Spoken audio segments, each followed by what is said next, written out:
Welcome everyone. Our new chapter is capital gain, and we have written notes, introductory notes, as well as introduction of chapter regarding what is short term, what is long term capital assets, what are short term capital assets, and how we have to calculate gain out of short term capital, short term sale of assets and long term sale of assets. See, question number 1. In this chapter, what is most important? Indexation. इस chapter में सबसे important है indexation. Indexation क्या है? Value of money at current scenario, that is at present. We have to calculate present value of the money. Current और current और present value of money means, suppose we have purchased any asset on 2010 for 1 lakh, and in 2020 we are going to sell this asset for 8 lakh. तो जो value है आपकी 1 lakh rupees की, the value of 1 lakh rupees is not same in 2020. ठीक है, ये बात हमको पता है. जो भी गुड्स या सर्विसेज हम पहले परचेस या अवेल करते थे, ठीक है, जो भी गुड्स या सर्विसेज हम पहले जो परचेस करते थे या अवेल करते थे, कितने में? मान लो आज से 1 साल पहले हम कोई गुड्स 1000 में परचेस किए. The value of this 1000 is not same in 2020. It means we are not going to purchase same product at 1000 in 2020 because the value of money is changed with the passage of time. So we have to calculate what is the value of 1000 in 2020 and it is only indexation. ठीक है, मान लो यही product आज 2020 में हमको मिलता है 1500 rupees. मतलब इस 1000 की वैल्यू आज कितने के इक्विवेलेंट है? 1500. It means that 1000 is equal to 1500 in 2020. Understood? तो इसी प्रोसेस को जो हम इंडेक्सेशन करते हैं, इसी प्रोसेस को इंडेक्सेशन बोलते हैं, जो हम इंडेक्स नंबर्स के थ्रू निकालते हैं. इंडेक्स नंबर क्या है? Inflation index.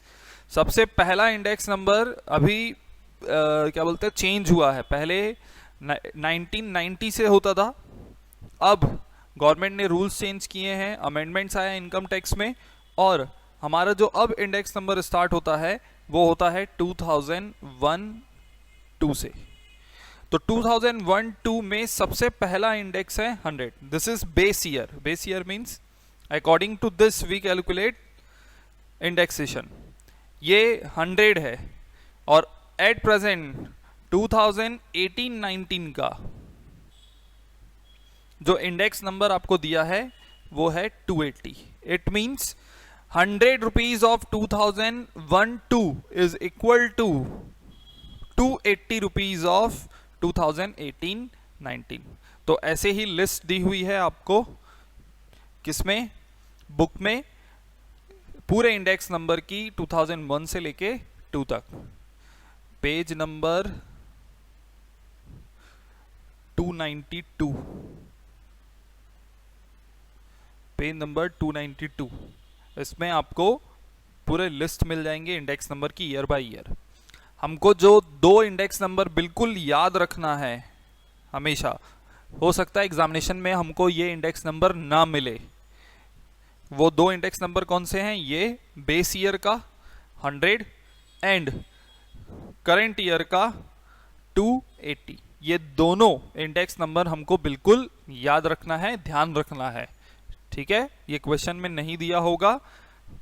99%, 1% चांसेस है कि दिया होगा. बाकी इसके बीच में जितने भी ईयर्स फॉल होते हैं वो सारे ईयर्स की आपको इंडेक्स नंबर क्वेश्चन में दी रहेगी जब आप क्वेश्चन सॉल्व करोगे तब. अंडरस्टूड? See question number 1.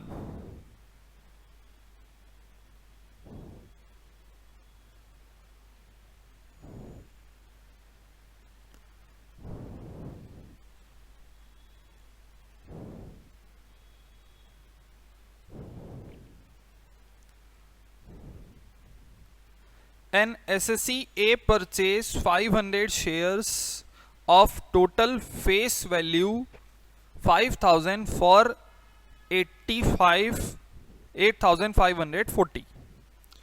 क्या लिखा है? एक एसएससी ने शेयर्स परचेज किए, उस शेयर्स की फेस वैल्यू का मतलब होता है नॉमिनल वैल्यू, वो वैल्यू जिससे कंपनी अपने शेयर्स को रजिस्टर्ड करती है। तो फेस वैल्यू है आपके शेयर्स की 5000, बट मिस्टर ए जो एसएससी हैं उन्होंने इस शेयर्स को परचेज किया है, कितने में परचेज किया है? 8540 इन मई 2006। डेट ऑफ परचेज दी हुई है मई 2006। It means it is financial year 6-7। Understood? It is financial year 6-7। Next आगे देखिए क्या लिखा हुआ है।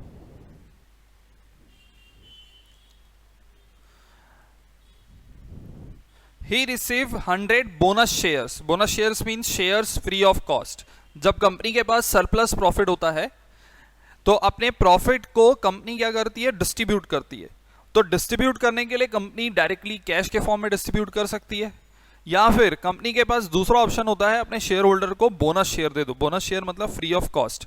शेयर्स फ्री ऑफ कॉस्ट हम अपने शेयर होल्डर को देते हैं, और जो प्रॉफिट होता है उस प्रॉफिट को कैश में ना पे करके हम शेयर्स में पे कर रहे हैं, तो उस प्रॉफिट को हम अपने प्रॉफिट वाले अकाउंट से निकालते हैं और शेयर कैपिटल वाले अकाउंट में ट्रांसफर कर देते हैं। ठीक है, तो इसको बोलते हैं, इस प्रोसेस को बोलते हैं कैपिटलाइजेशन ऑफ प्रॉफिट।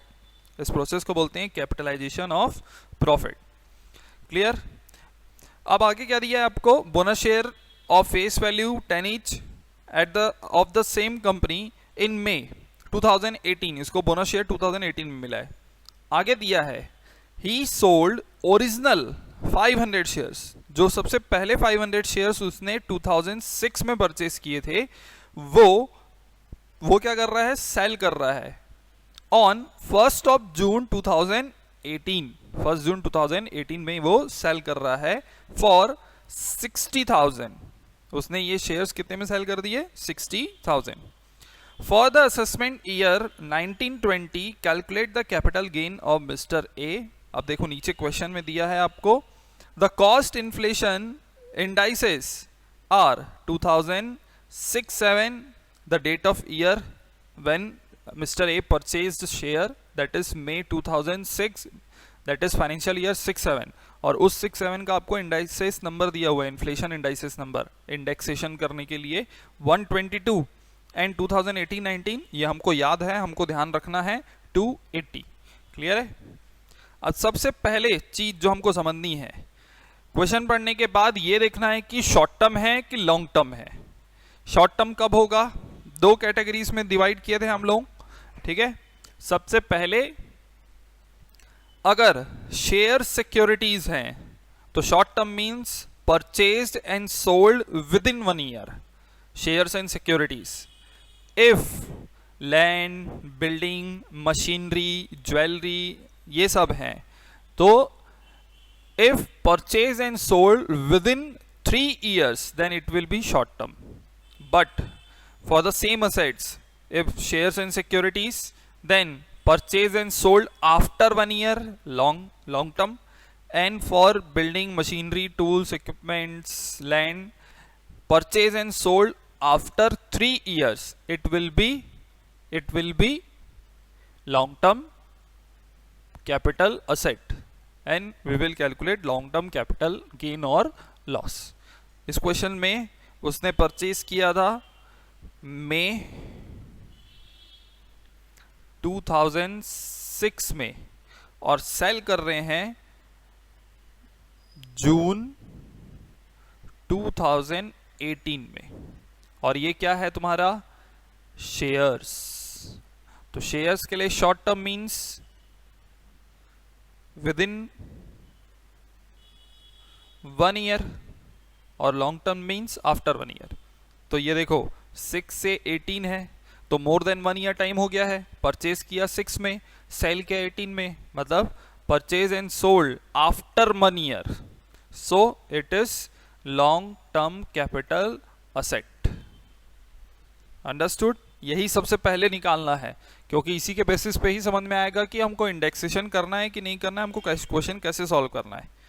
क्लियर है?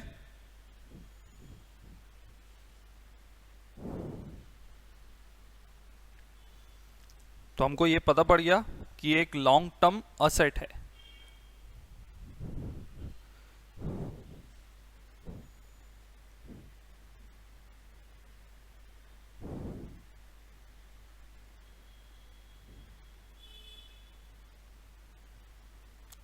Calculation of capital gain.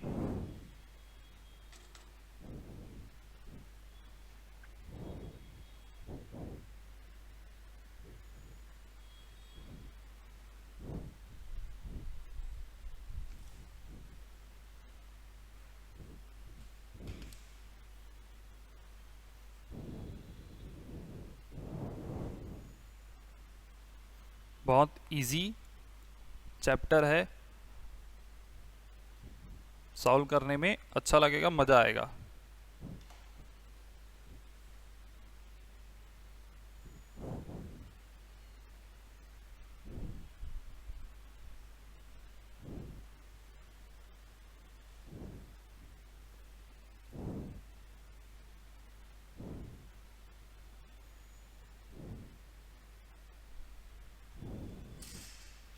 सबसे पहले हम यहाँ पे क्या लिखते हैं? Sale consideration.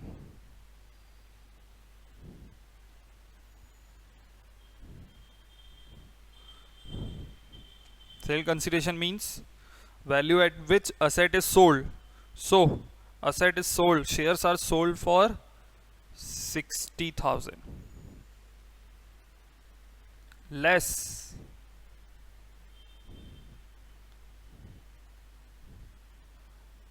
expenses on sell।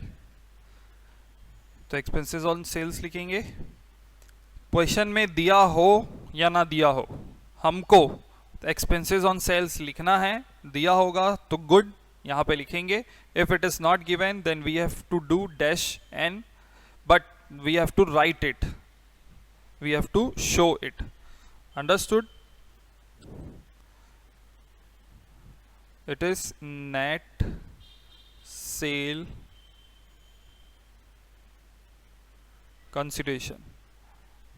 There is very important element regarding net sale consideration. Further when we will solve question it will be known. So हमको ये बहुत ध्यान रखना है कि expenses on sale is to be recorded whether it is given or not। 60,000 now less, it is long term asset, so index cost of acquisition। तो index cost of acquisition, see the original value of shares purchased 8,540 into 8,540 into it was purchased on May 6 और नीचे हमको index number May 6 का दिया है और 1819 का। तो करंट इंडेक्स नंबर से मल्टीप्लाई करेंगे, दैट इज 280 डिवाइडेड बाय जो प्रीवियस इंडेक्स नंबर है उससे क्या कर देंगे माइनस, सॉरी डिवाइडेड बाय जिस ईयर में परचेज किया है उस ईयर के इंडेक्स नंबर से डिवाइड करेंगे। और वो कितना दिया हुआ है आपको 122। 8,540 into 280 divided by 122।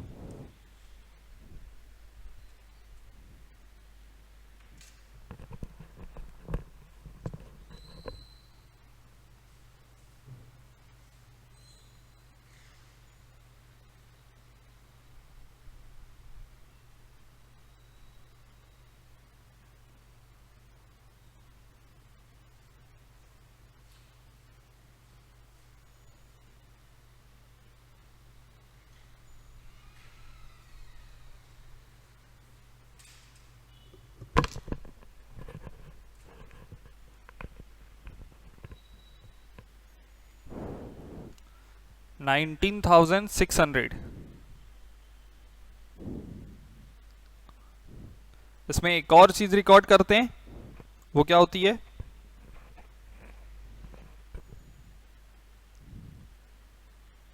Index cost of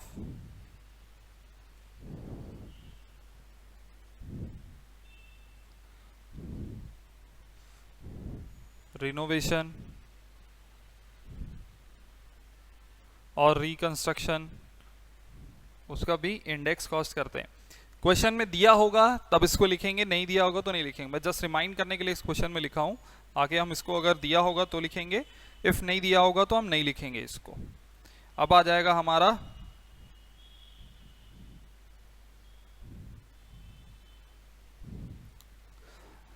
देखो 60,000 और इसकी प्रेजेंट वैल्यू कितनी है 19,600। अब ये 8,540 is equal to 19,600 in 2018-19. Now we are in correct position to calculate the income from the sale of shares because the cost is of 1819 and sell value is also of 1819. तो deduct करेंगे, long term capital gain निकलेगा हमारा 60,000 minus 19,600, 40,400 long term capital gain.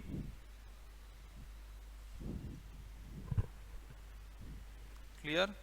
Long term capital gain.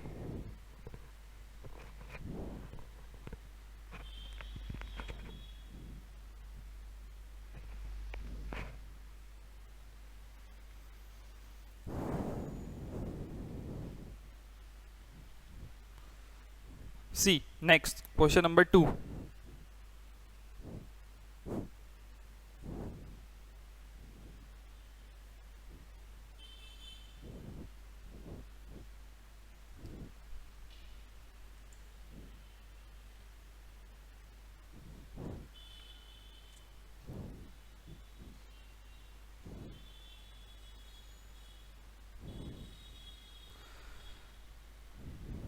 See, what is given?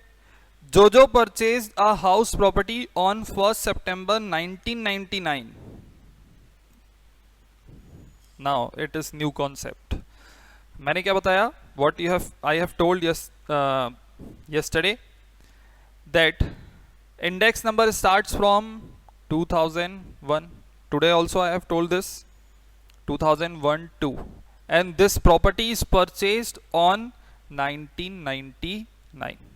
So when any asset is purchased before 1st of April 2001, before 1st April 2001, then for the purpose of indexation, ये हमने notes लिखा है, for the purpose of indexation we are going to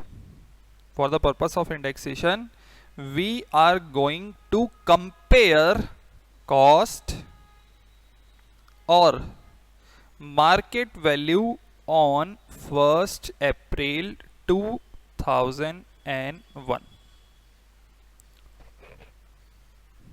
ठीक है? For the purpose of indexation we are going to compare cost of this asset and market value on 1st April 2001. पहले ये जब index number हमारा start होता था 1st April 1999,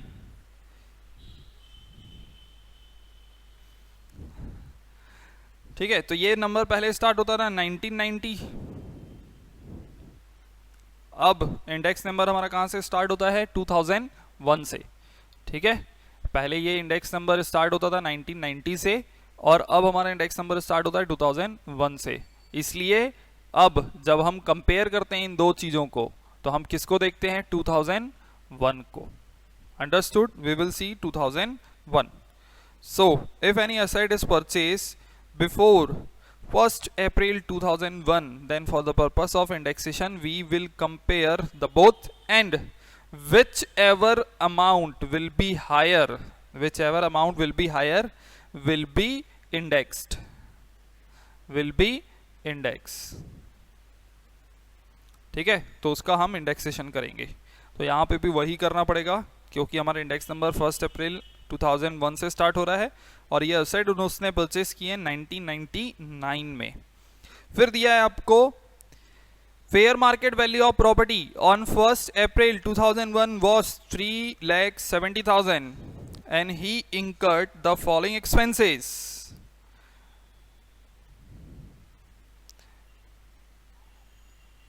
On the year of purchase, it was purchased at the cost of 4,10,000. ये 4,10,000.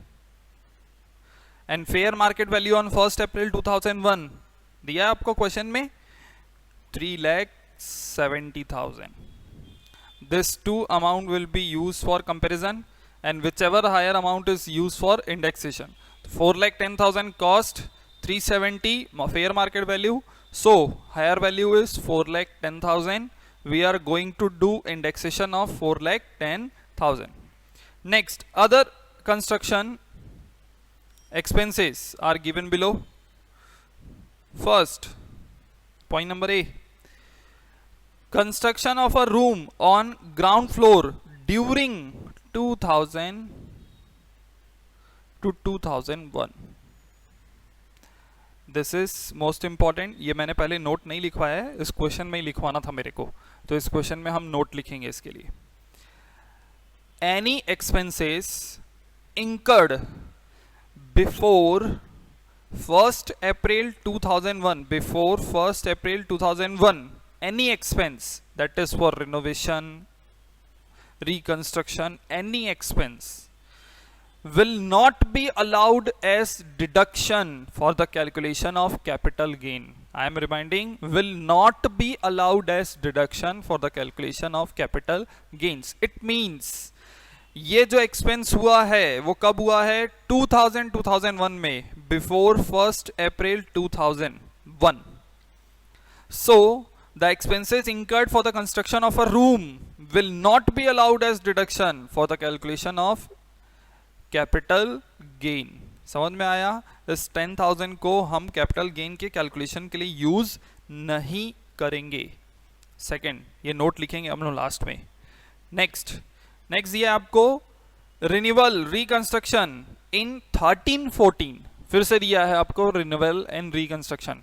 That expenses after 1st April 2001. So it will be allowed as deduction for the calculation of capital gain. Clear है? Next it is given the property was transferred on 31st of March 2019 for 45 lakh. That is sales consideration. The sales consideration of the property is 45 lakh. Next, compute capital gain cost inflation indices for the year are as follow. Financial year and inflation, cost inflation index is given for 13-14 to 220 and for 18-19 280. We have to calculate capital gain.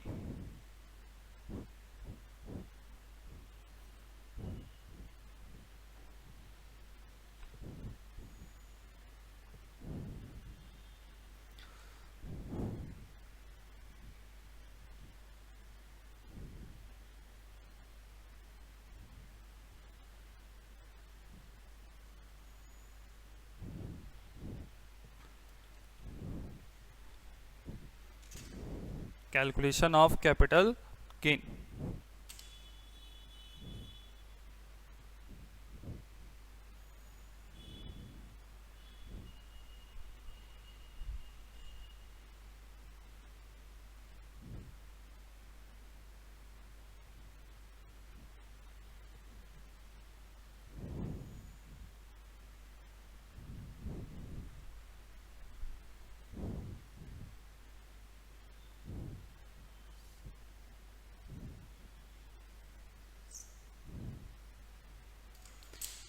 First we will write sales consideration.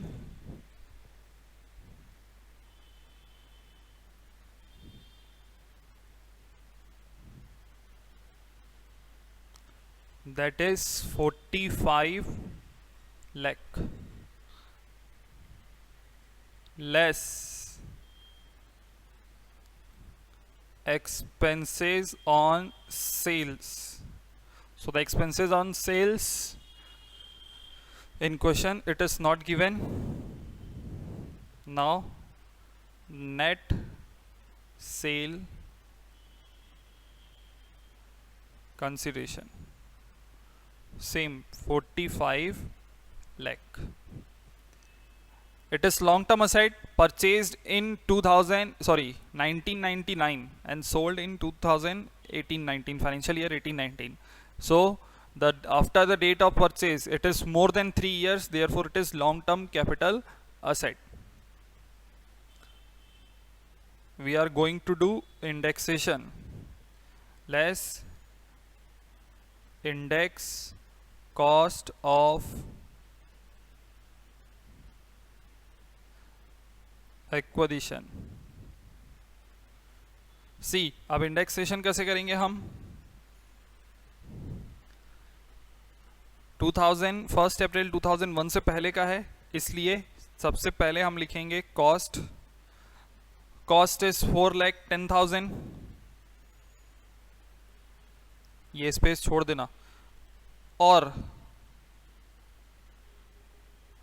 market value on 1st April 2001. The market value of on 1st April 2001 is 3,70,000, whichever is higher, 4,10,000. Now it is indexation of this will be done.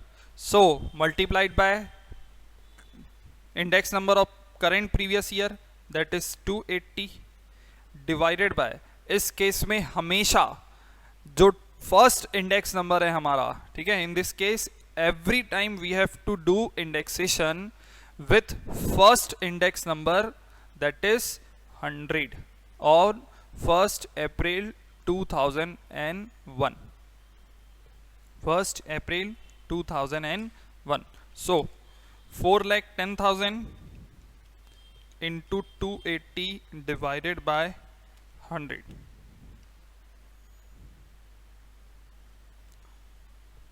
11,48,000.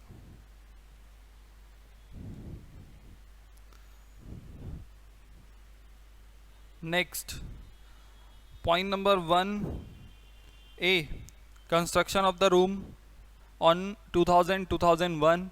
So we are going to write note for this, as we don't have to do indexation of any expense incurred before 1st April 2001. Next, B, renewal and reconstruction. So we are going to calculate index cost of reconstruction. The cost of reconstruction is 4,40,000 into 280 divided by, reconstruction is done in the year 2013-14, and for 2013-14 index number is 220. So 4,40,000 into 280 divided by 220, 5,60,000 index cost of reconstruction.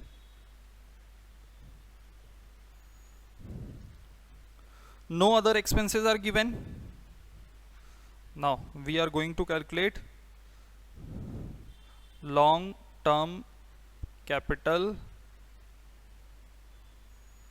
gain.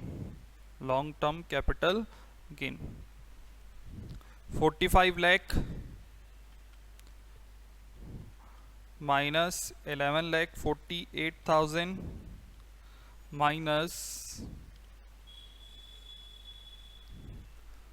5,60,000, 27,92,000, 27,92,000.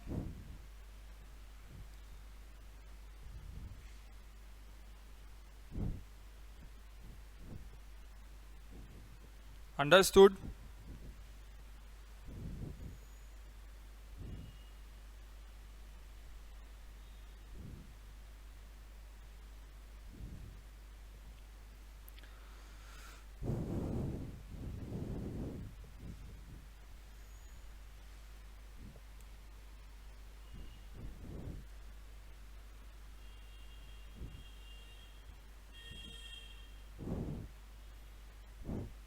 Now write note.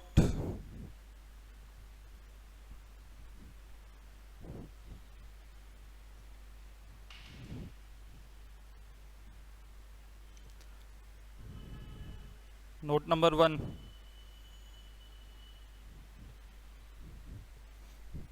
If any amount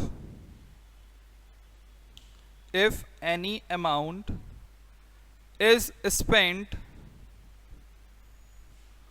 for construction,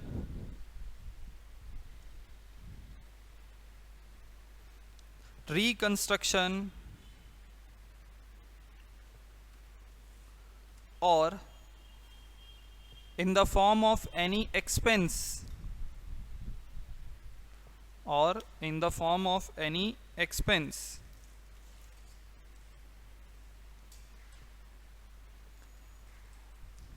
before 1st April 2001, before 1st April 2001,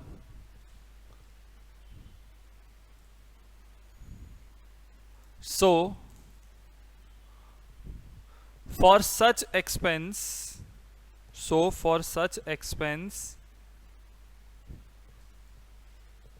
no deduction will be allowed, for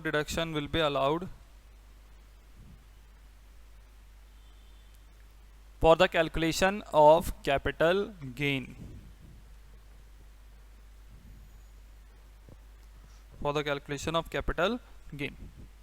next line में लिखेंगे in the given question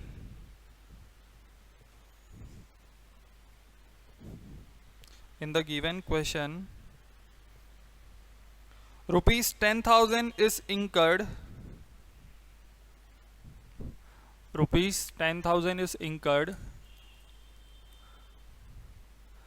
for the purpose of construction of room,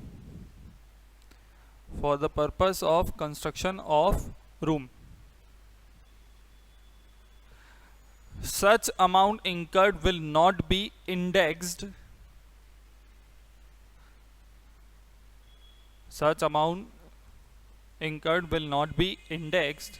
and will not be allowed as deduction for the calculation of capital gain,